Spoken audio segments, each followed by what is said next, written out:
The Supreme Court this Friday declared Samuel Anyanwu, Nyesom Wike's loyalist, as the legitimate National Secretary of the People's Democratic Party.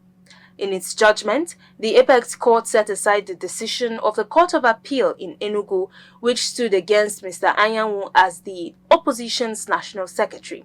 The court argued that the Court of Appeal lacked the authority to hear the case, insisting it involved itself in the party's internal affairs. In the lead judgment read by Justice Jamilu Tukur, the Apex Court further described as missing certain circumstances that would have given jurisdiction for the court to decide on the internal affairs of a political party. This development came a week after the Apex Court had reserved judgment in the appeal filed by Mr. Anyanwu challenging his sack from office. Meanwhile, the detained leader of the proscribed indigenous people of Biafra, IPOB, Nnamdi Kanu, was this Friday rearraigned before Justice James Omotosho of the Federal High Court in Abuja. Kanu, whose trial started afresh following the reassignment of his case file to Justice Omotosho, pleaded not guilty to a 7-count charge that bordered on terrorism and treasonable felony, which the federal government preferred against him. It will be recalled that Justice Binta Nyako, who previously conducted the case, recused herself from the matter after she was accused of bias by the embattled IPOB leader. Justice Nyako initially adjourned the trial indefinitely until the Chief Judge of the High Court, Justice John Soho, transferred the case file to the new judge, a development that warranted the defendant to take a fresh plea this Friday. Meanwhile, Kanu, whose legal team is now led by a former Attorney General of the Federation and Minister of Justice, Kanu Agabi-san, tendered an apology to both the former trial judge and the prosecution counsel, Adegboyega Awomolo-san, over his outburst in the open court on February 10 when his case was adjourned indefinitely.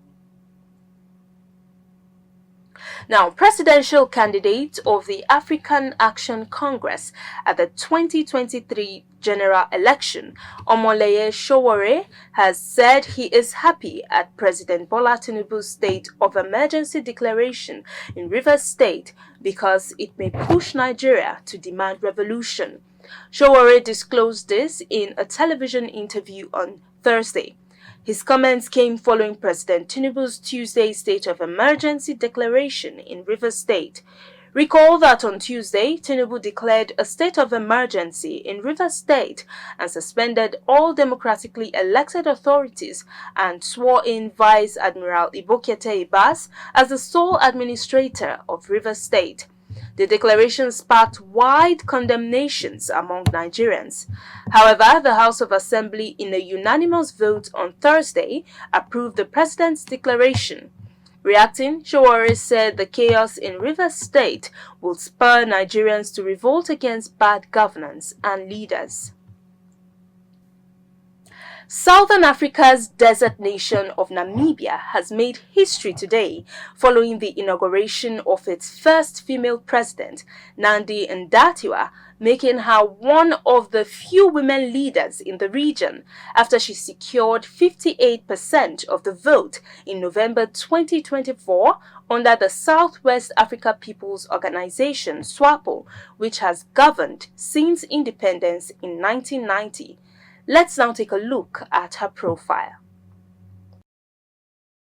Ndepupelia Netumbo Nandi Ndaitwah, nicknamed NNN, is a Namibian politician who became the 5th president of Namibia after winning the presidential election on December 3, 2024. Born on 29 October 1952 to Anglican clergy, Petrus Nandi and Justina Nekoto Shaduka Nandi in Onamutai, Nnamdi Ndaitwah is the 9th of 13 children. Nnamdi Ndaitwah's political journey started as a teenager, joining the Southwest Africa People's Organization, officially known as the SWAPO Party of Namibia, at the age of 14. She soon became the leader of SWAPO's youth movement organization, fighting to end South Africa's occupation of Namibia. Nnamdi Ndaitwah soon became the target for the opposition, forcing her to go into hiding. She went into exile in 1973 and joined SWAPO members in Zambia and later worked at the SWAPO headquarters in Lusaka from 1973 to 1975. Over the course of her life and career, Nnamdi Ndaitwah has held several senior positions within the SWAPO. She has been a member of the National Assembly of Namibia since 1990. She was the Deputy Minister of International Relations and Cooperation from 1990 to 1996 and first gained ministerial status in 1996 as Director General of Women Affairs in the Office of the President, where she served until 2000. In 2000, she was promoted to minister and given the Women Affairs and Child Welfare portfolio. From 2005 to 2010, Nnamdi Ndaitwah was the Minister of Information and Broadcasting in Namibia's cabinet and subsequently served as the Minister of Environment and Tourism until a major cabinet reshuffle in December 2012, in which she was appointed Minister of Foreign Affairs, a portfolio since renamed to International Relations and Cooperation. Under former President Hage Geingob, Nnamdi Ndaitwah was appointed as Deputy Prime Minister in March 2015, while serving in parallel as the Minister of International Relations and Cooperation. Nnamdi Ndaitwah sits both on SWAPO's Central Committee and the Politburo. She is also the party's Secretary for Information and Mobilization and as such is one of SWAPO's main spokesperson.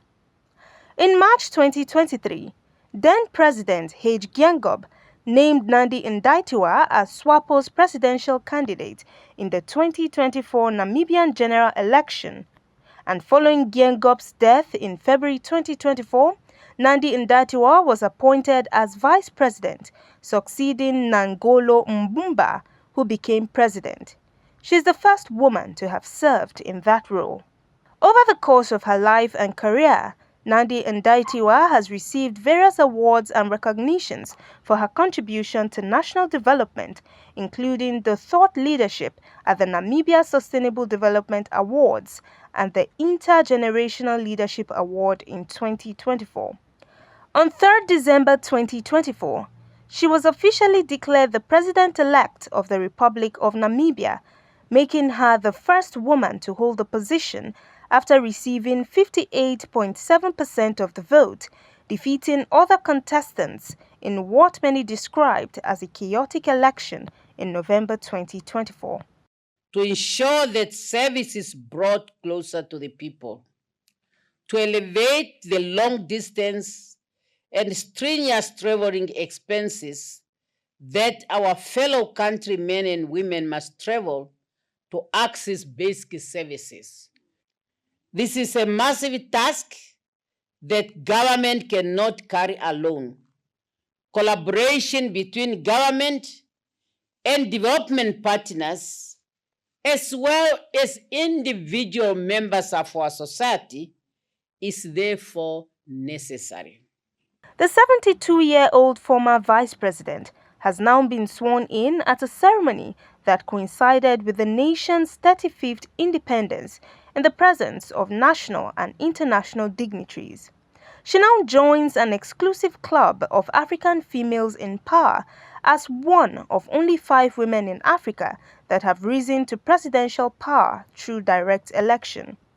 The only other serving female president on the continent is Tanzania's Samia Suluhu Hassan. Following her victory, Nnamdi Ndaitwah has, among other things, promised to prioritize job creation for the teeming youth as unemployment in the country currently stands at 44%. Namibia is the world's 3rd biggest natural uranium producer and supplies the radioactive metal to countries producing nuclear power, including France. The sun-baked and dry Atlantic Ocean country is also rich in diamonds. Pundits and observers now wait to see how the 72-year-old will steer the affairs of a population of over 3 million people and deliver the much-desired change and development for Namibians. And that's the news. You can follow up on latest events and happenings around you via our social media platforms on Facebook, Instagram, and YouTube at Clearview News Desk or via our handle on X, formerly known as Twitter, at Clearview Online. Many thanks for joining us. I am Gloria Atta. Have a wonderful weekend.